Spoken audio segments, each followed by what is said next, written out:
Matur nuwun Pak, dari cerita ini kan semua intinya adalah harga jual yang terlalu murah. Ya toh. Sementara nanti di hilirnya sana harga jualnya tinggi. Hilangnya di jalan tuh. Hilang di jalan. Panjenengan yang kerja keras, panjenengan yang nanem, yang nunggoni. Kalau tadi sengon itu sampai 12 tahun, yang ini sampai ya kalau 60 hari lah masih lumayan lah gitu. 40 hari badine lumayan maksudnya. Tapi ini nanti mata rantainya terus diputus memang, harus dipendekkan. Nah, kami pernah melakukan itu di Jakarta, Pak. Untuk komoditas-komoditas yang kami belanja. Memang kalau DKI belum pernah belanja kayu sengon, Pak. Nyun sewu.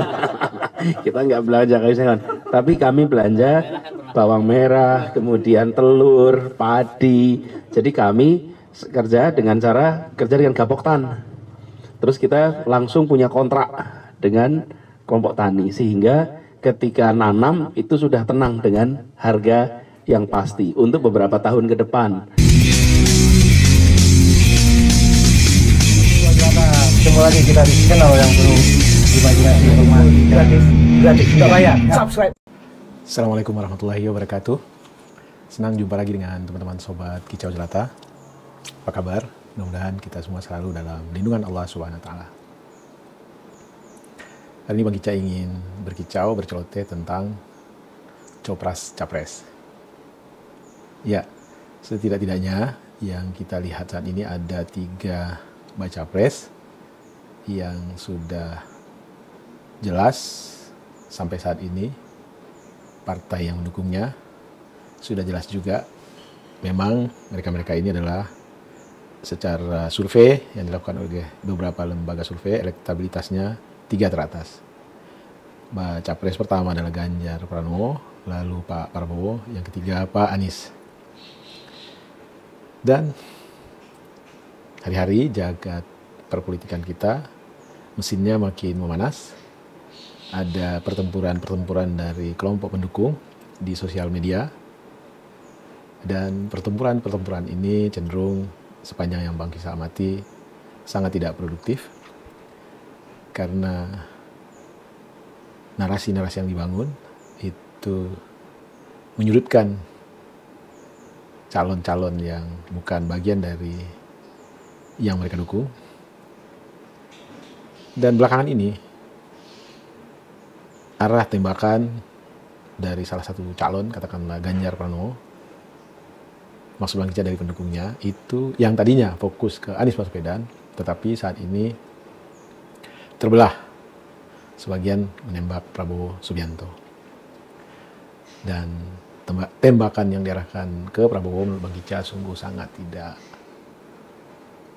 elok, sangat recehan, karena yang dilemparkan isu yang itu-itu saja, seperti kaset kusut setiap musim Pilpres. Isu yang dilemparkan adalah soal penculikan, soal hak asasi manusia, soal dipecat dari TNI.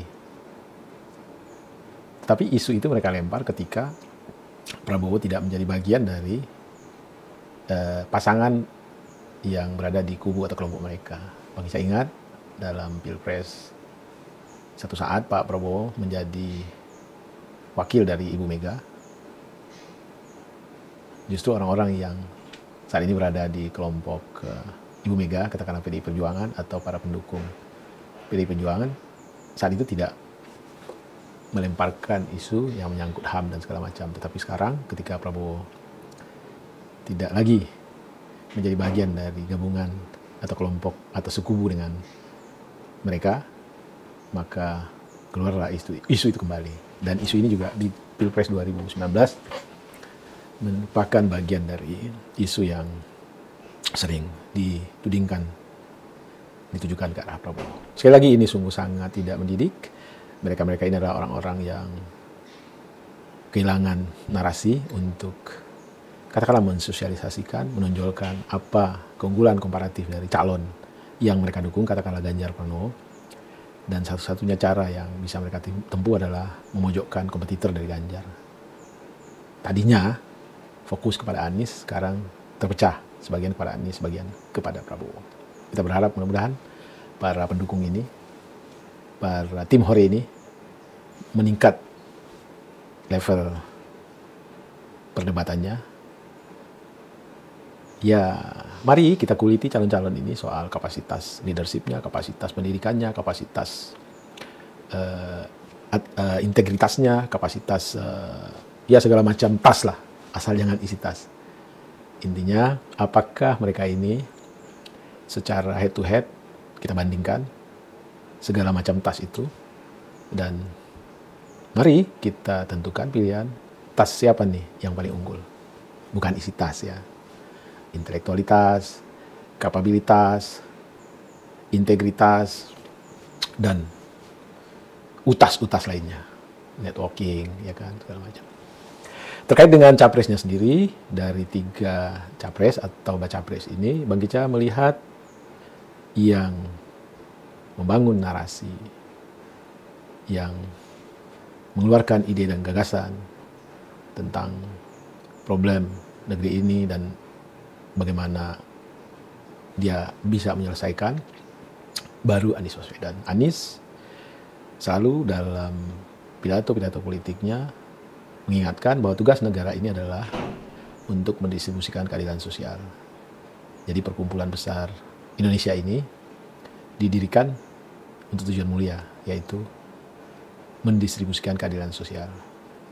Adil bagi semua, tidak ada yang tertinggal, tidak ada yang menangis, semua harus tersenyum, semua harus bahagia. Dan salah satu problem yang dilihat Anies, kenapa bangsa ini tidak juga bisa meraih keadilan sosial tersebut, itu adalah banyaknya mafia. Mafia hukum, mafia pendidikan, mafia impor, mafia pertanian, dan segala macam. Dan Anies menyatakan jika kita ingin mencapai keadilan sosial, maka simpul yang harus diselesaikan adalah memberantas, membumi hanguskan mafia-mafia di Republik ini. Lalu terkait dengan Ganjar yang Bang Kicca lihat di media sosialnya, memang Ganjar membangun banyak narasi, tetapi semuanya menurut Bang Kicca sifatnya sangat normatif. Dan selain itu, Ganjar juga lebih banyak mempertontonkan kegiatan lari-larinya.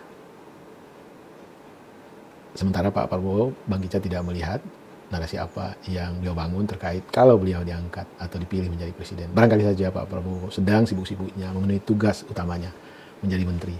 First thing first, mungkin begitu prinsipnya Pak Prabowo. Lalu pada kesempatan ini Bang Kicca ingin menginformasikan berdasarkan penilaian Bang Kicca, pemimpin yang sangat siap atau setidak-tidaknya mempersiapkan diri untuk memimpin negeri ini dan punya perhatian kepada segmen-segmen masyarakat, itu adalah Anies Baswedan. Nah, sebagai contoh yang coba Bang Kicca kulik, bagaimana perhatian Pak Anies kepada petani. Justru jauh-jauh hari ketika beliau menjabat Gubernur DKI, beliau sudah berkontribusi kepada petani di beberapa daerah di Republik ini. Dan beliau juga sudah dini-dini hari membeli atau belanja info, belanja masalah. Dan tentu dengan belanja masalah itu, jika beliau terpilih, beliau sudah memikirkan solusi-solusi yang bisa beliau lahirkan oleh kebijakan untuk mengatasi masalah tersebut.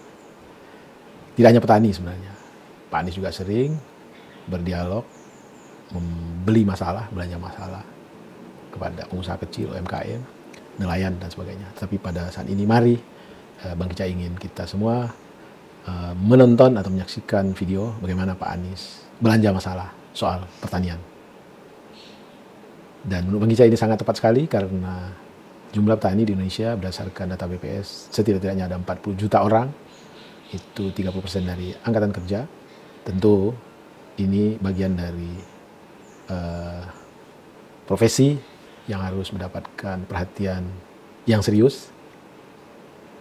Kenapa? Karena ya semakin hari anak muda yang berminat menjadi petani semakin berkurang. Penyebab utamanya menurut analisa Bang Kicca, satu adalah tidak ada modernisasi di sektor pertanian sehingga anak muda tidak mau berkotor-kotor. Yang kedua, harga produksi yang makin hari makin naik, terutama pupuk, Lalu yang ketiga, harga jual yang sangat-sangat tidak pasti. Baik teman-teman, untuk tidak berlama-lama, mari kita saksikan bagaimana Pak Anies belanja masalah dari para petani. Selamat menyaksikan. Langsung foto. Alhamdulillah. Apa kabar? Baik, Ibu, Ibu. Foto Pak, ini Pak, foto. Alhamdulillah Mas Anies sugeng rawuh wonten Bulak Sri Kayangan. Gula Sri Kayangan. Sentolo Kulon Progo. Nggih. Nggih. Dados konon itu di arah sana Nggih. itu ada pohon kahyangan. Nggih, makanya namanya dinamakan Bulak Sri Kayangan. Sudah ditebang sekarang. Nggih. Jadi, kira-kira begitu. Sri Kayangan karena ada Dewi Sri, Dewi kesuburan padi. Nggih. Kira-kira begitu. Untuk permasalahan Pak, kami itu sekarang sering menghadapi kendala pas musim panen raya Pak. Pas musim panen raya itu karena posisi yang menanam banyak, kita sering dipermainkan tengkulak, harganya jatuh. Nah ini saya mengharapkan ada peran dari pemerintah nanti, bentuknya seperti apakah mengalokasikan dana untuk Pak. Masalahnya dengan tengkulaknya apa? Nah, sering kita itu diakali Pak sama tengkulak. Pripun? Contoh ada kasus kemarin banjir. Karena pemerintah daerah itu tidak tahu masalah nasib wong tani itu mau dipanen, mau ditebaske, mau dibawa pulang, nggak mau tahu lah. Akhirnya harga sing ada kesepakatan itu nggak jadi Pak. Diturunkan harganya. Itu beberapa kali ada seperti itu. Harapan saya nanti kalau pemerintah itu ikut campur tangan masalah pemasaran ini, kita ambil alih seandainya ya dari pemerintah daerah, kabupaten lah ada dana untuk membeli bawang merah itu kan nanti minimal dari petani itu tenang Pak. Ya. Oke. Boleh. Justru gini. Matur Pak Asmo Bapak, benar? Pak Sutopo Pak. Pak Sutopo Pak Turun. Terima kasih tadi sudah disampaikan kan. Jadi saya makanya ingin tahu bagaimana masalah itu sehingga kita nanti cari jalan keluarnya cocok Pak. Jadi problem utamanya itu kalau disebutkan tengkulak. Iya. Tapi panjenengan perlu lebih detail. Kados napa masalah ini Bun? Saya mengharapkan dari pemerintah seperti kalau pembelian gabah Pak. Gabah kan ada Bulog yang ngurusi masalah gabah waktu panen raya, ada yang nampung. Harapan saya seperti itu Pak, seperti di Brebes gitu. Oke, siap. Kesulitan-kesulitan petani di Sri Kayangan ini kok masalah penjualan dan masalah pupuk ini kok subsidi itu sering dikurangi Pak. Itu pupuk subsidi itu kemarin misalnya mendapat jatah 9 sak itu tinggal 6 sak itu, yang 3 sak kemana para petani nggak tahu juga itu. Itu jatah-jatah rabuk yang bersubsidi. Terima kasih. Kenalkan saya Ponijan dari Girumule Pak, jauh sekali dari sini sekitar 20 kilo. Pucuk Menoreh. Kita akan menyampaikan Pak, keluhan di masyarakat. Yang pertama mengenai keadaan situasi. Apabila ada BLT turun, itu harga yang dari pabrik itu semua naik Pak. Tetapi yang dari petani semua tidak laku. Contoh empon-empon itu kalau biasanya itu laku 6.000, kalau pas ada BTL itu kuning 3.000 Pak. Contoh kencur, ada kunir. Terus kelapa Pak, itu biasa 1.000, sekarang cuma 600 Pak. Terus dulu pada tahun sekitar 70-an berapa itu ada program dari pemerintah itu penghijauan Pak. Setelah kita itu nanam mauni, jati dan sengon, pas pasca panen itu tidak laku Pak. Sampai sekarang itu kayu itu namanya dari pulau sengon Pak, yang sengon itu Sengon ngetos ya. iya, meter 80 sampai 100 itu paling laku itu 100.000 Pak. Padahal waktunya nunggu itu sekitar 12 tahun Pak. Nah itu terus kesusahan itu petani begitu Pak. Kalau mungkin orang yang di sana tidak tahu yang di belakang, tapi kalau kita yang di belakang itu betul-betul merasakan Pak kalau ada BL turun itu Pak. Terima kasih Pak. Matur nuwun Pak. Dari cerita ini kan semua intinya adalah harga jual yang terlalu murah. Ya toh. Sementara nanti di hilirnya sana harga jualnya tinggi, hilangnya di jalan tuh, hilang di jalan. Panjenengan yang kerja keras, panjenengan yang nanam, yang nunggoni. Kalau tadi sengon itu sampai 12 tahun, yang ini sampai ya kalau 60 hari lah masih lumayan lah gitu. 40 hari badine lumayan maksudnya. Tapi ini nanti mata rantainya terus diputus memang, harus dipendekkan. Nah, kami pernah melakukan itu di Jakarta Pak, untuk komoditas-komoditas yang kami belanja. Memang kalau DKI belum pernah belanja kayu sengon Pak, nyun sewu. Kita nggak belanja kayu sengon, tapi kami belanja bawang merah, kemudian telur, padi. Jadi kami kerja dengan gapok tan. Terus kita langsung punya kontrak dengan kelompok tani, sehingga ketika nanam itu sudah tenang dengan harga yang pasti untuk beberapa tahun ke depan. Nah, dengan itu juga kontraknya bisa dipakai untuk cari kredit. Kredit untuk apa? Mekanisasi pertanian. Kemudian bisa beli alat. Lalu karena dikerjakan sama-sama, galengan ini bisa dilepas itu. Karena dikerjakannya kan sama-sama. Nah, panjenengan kan punya galengan kan untuk bagi-bagi tuh. Nah, kalau kontraknya bareng semua gimana? Ya nggak perlu lagi ada galengan itu. Catatannya aja yang ada. Tapi kemudian dikerjakan bersama-sama sebagai satu kesatuan. Terus ini pernah kita lakukan. Tapi nanti coba kita lihat untuk jenis-jenis. Ini kan tadi yang saya cerita padi ya Pak ya. Kalau yang seperti kayu sengon itu pasti beda. Kemudian tadi Bapak cerita soal bawang merah, di tempat lain juga sudah ada yang melakukan dari pemerintah ya Pak Widodo. Jadi nanti ini terima kasih Pak. Sekarang kita sedang belanja masalah Pak. Sedang belanja masalah. Jadi belanja. Kalau niku sampe belanja masalah Pak. Belanja supados terinventarisir. Setelah terinventarisir, lajeng mengke kita sedaya diskusi langkah nopo ingkang paling tepat.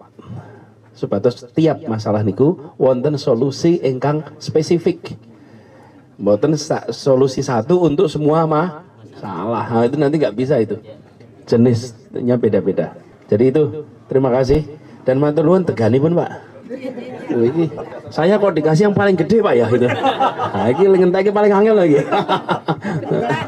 kebetulan ya. Nggak sengaja. Waduh. Ya jadi orang besar. Jadi Bapak sekalian, bicara adil itu bukan cuma yang rumit-rumit di atas. Adil itu dari itu yang ingin dikembalikan di Republik ini. Itu yang ingin dinomorsatukan di Republik ini. Mengembalikan agar keadilan itu bukan cuma bahasa yang diucapkan saat upacara. Betul nggak? Loh, pas upacara semua bilang keadilan sosial bagi seluruh rakyat Indonesia. Apal Pak. Apal. Terlaksana? Sudah terlaksana? Sudah terlaksana? Nah, itu yang pengen kita ikhtiarkan. Jadi kalau ditanya apa perubahannya? Membuat semuanya menjadi berkeadilan.